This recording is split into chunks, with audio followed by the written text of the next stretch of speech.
ಪರಿಷತ್ನಲ್ಲಿ ಚಿತ್ರದುರ್ಗ ಯುವತಿಯ ಕೊಲೆ ಪ್ರಕರಣ ಪ್ರಸ್ತಾಪ ಆಗಿದೆ. ಕೊಲೆ ಕೇಸ್ ವಿವರಿಸಿದ್ದಾರೆ KS ನವೀನ್ ಅವರು. ಈ ರೀತಿಯ ಘಟನೆಗಳು ಆಗದಲ್ಲೇ ಇರೋ ರೀತಿ ಕ್ರಮವನ್ನು ಕೈಗೊಳ್ಳಬೇಕು, ಹಾಸ್ಟೆಲ್ಗೆ ಮಕ್ಕಳನ್ನ ಪೋಷಕರು ಬಿಡೋದಕ್ಕೆ ಭಯ ಪಡ್ತಾ ಇದ್ದಾರೆ ಅಂತ ಪ್ರಸ್ತಾಪ ಮಾಡಿದ್ದಾರೆ.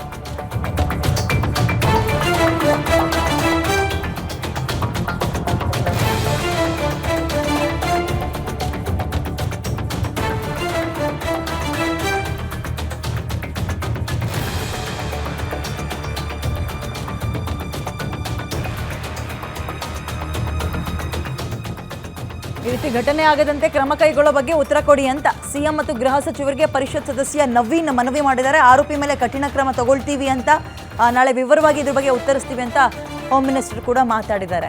ಅಂದರೆ ಚಿತ್ರದುರ್ಗದಲ್ಲಿ ನಿನ್ನೆ ಆಗಿರೋ ಘಟನೆ ನಿಮ್ಮ ಗ್ಯಾರಂಟಿ ನ್ಯೂಸ್ನಲ್ಲಿ ಕೂಡ ಪ್ರಸ್ತಾಪ ಮಾಡಿದ್ವಿ. ಆಕೆ ಹಾಸ್ಟೆಲ್ನಲ್ಲಿ ಓದ್ತಾ ಇದ್ಲು. 2 ದಿನದ ರಜೆ ತಗೊಂಡು ಲೀವ್ ಲೆಟರನ್ನು ಹಾಸ್ಟೆಲಿಗೆ ಕೊಟ್ಟು ಹೋಗಬೇಕಾದ್ರೆ ಆಕೆಯ ಮಾಜಿ ಪ್ರಿಯಕರ ಬೇರೆ ರೀತಿಯ ಕಾರಣವನ್ನು ಕೊಟ್ಟು ಆಕೆಯ ಮೇಲೆ ಅತ್ಯಾಚಾರ ಎರಗಿ, ಅಂದರೆ ಅತ್ಯಾಚಾರ ನಡೆಸಿ ಆ ನಂತರ ಆಕೆಯನ್ನು ಕೊಂದು ಪೆಟ್ರೋಲ್ ಹಾಕಿ ಸುಟ್ಟು ಹಾಕಿದ್ದ. ಆತನನ್ನು ಯಾವ ಬಾಯಿಂದ ಪ್ರಿಯಕರ ಅನ್ನೋಣ ಬಿಡಿ, ಅವನು ಯಾರೋ ಸೈಕೋಪಾತ್ ಅಷ್ಟೇ ಅವನು.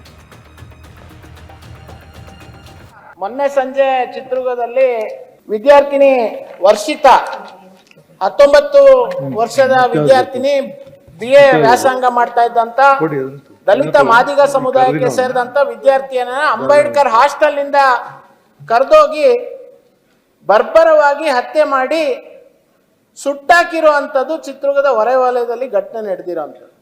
ಇವತ್ತು ನಿನ್ನೆ ಇಡೀ ದಿವಸ ಚಿತ್ರದುರ್ಗದಲ್ಲಿ ಇದಕ್ಕೆ ಸಂಬಂಧಪಟ್ಟಂತೆ ವ್ಯಾಪಕ ಪ್ರತಿಭಟನೆ ಆಗಿರುವಂತದ್ದು.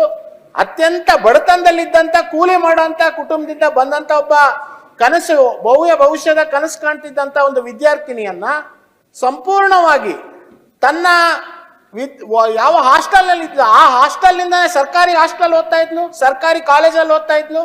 ಆಕೆಯನ್ನ ಕರೆದೋಗಿ ನಮ್ಮ ಹೈವೇ ಪಕ್ಕದಲ್ಲಿರುವಂತ ಜಾಗದಲ್ಲಿ ಮೊನ್ನೆ ಸಂಜೆ ಅವಳ ಸಂಪೂರ್ಣವಾಗಿ ಸುಟ್ಟೋಗಿರುವಂತ ಮೃತದೇಹ ಪತ್ತೆಯಾಗಿದೆ. ನಾನು ಗೃಹ ಸಚಿವರಿಗೆ ವಿನಂತಿಯನ್ನ ಮಾಡ್ತೇನೆ, ಈ ರೀತಿಯಾಗಿ ಬರ್ಬರವಾಗಿ ಹತ್ಯೆ ಆಗಿರುವಂತ ವಿದ್ಯಾರ್ಥಿನಿಯ ಸಾವಿಗೆ ಸರ್ಕಾರ ಯಾರು ಇದಕ್ಕೆ ಕಾರಣ ಆಗಿದ್ದಾರೆ ಅವ್ರ ಮೇಲೆ ಸಂಪೂರ್ಣವಾಗಿರುವಂತ ಕಠಿಣವಾದಂತ ಕ್ರಮ ಜರುಗಿಸಬೇಕು. ಈ ತರದ ಘಟನೆಗಳಾದ್ರೆ ಇಡೀ ರಾಜ್ಯ ಒಂದ್ ರೀತಿ ಭಯದ ವಾತಾವರಣದಲ್ಲಿ ಮಕ್ಕಳನ್ನ ಹಾಸ್ಟೆಲ್ಗಳಿಗೆ ಕಳ್ಸಕ್ಕೆ ಓದಕ್ ಕಳ್ಸೋದಿಕ್ಕೆ ಪೋಷಕರು ಇವತ್ತು ಭಯ ಬೀಳುವಂತ ಪರಿಸ್ಥಿತಿ ನಿರ್ಮಾಣ ಆಗ್ತಾ ಇದೆ. ನಮ್ಮ ಸದನದಲ್ಲಿ ಮಾನ್ಯ ಮುಖ್ಯಮಂತ್ರಿಗಳು ಕೂಡ ಇದ್ದಾರೆ, ತಾವು ಕೂಡ ಇದ್ದೀರಾ. ಇದ್ರ ಬಗ್ಗೆ ಸರ್ಕಾರ ಗಂಭೀರವಾಗಿ ಪರಿಗಣಿಸಿ ಏನ್ ಕ್ರಮ ತಗೊಂಡಿದ್ದೀರಾ, ಅಲ್ಲಿ ಆಗಿರುವಂತ ಘಟನೆಗೆ ಸಂಬಂಧಪಟ್ಟಂತೆ ಏನ್ ಕ್ರಮ ಆಗಿದೆ ಮತ್ತು ಆ ಸಾವಿಗೆ ನ್ಯಾಯ ಕೊಡಿಸುವಂತದಕ್ಕೆ ಪರಿಹಾರವನ್ನು ಕೂಡ ಘೋಷಣೆ ಮಾಡುವಂತ ಕೆಲಸವನ್ನ ಸರ್ಕಾರ ಮಾಡಬೇಕು ಮತ್ತು ಈ ರೀತಿ ಮುಂದೆ ಘಟನೆ ಆಗದೇ ಇರುವಂತದಕ್ಕೆ ಸರ್ಕಾರ ಏನ್ ಕ್ರಮಗಳನ್ನು ತಗೊಳುತ್ತೆ ಅನ್ನುವಂಥದ್ದು ದಯವಿಟ್ಟು ತಿಳಿಸ್ಕೊಡ್ಬೇಕು ಅಂತ. ನಾವ್ಯಾರೂ ಕೂಡ ಇಂಥ ಘಟನೆಗಳನ್ನ ಸಹಿಸ್ಕೊಳ್ಳೋದಿಲ್ಲ, ಆಗೋದಕ್ಕೂ ಕೂಡ ಬಿಡೋದಿಲ್ಲ.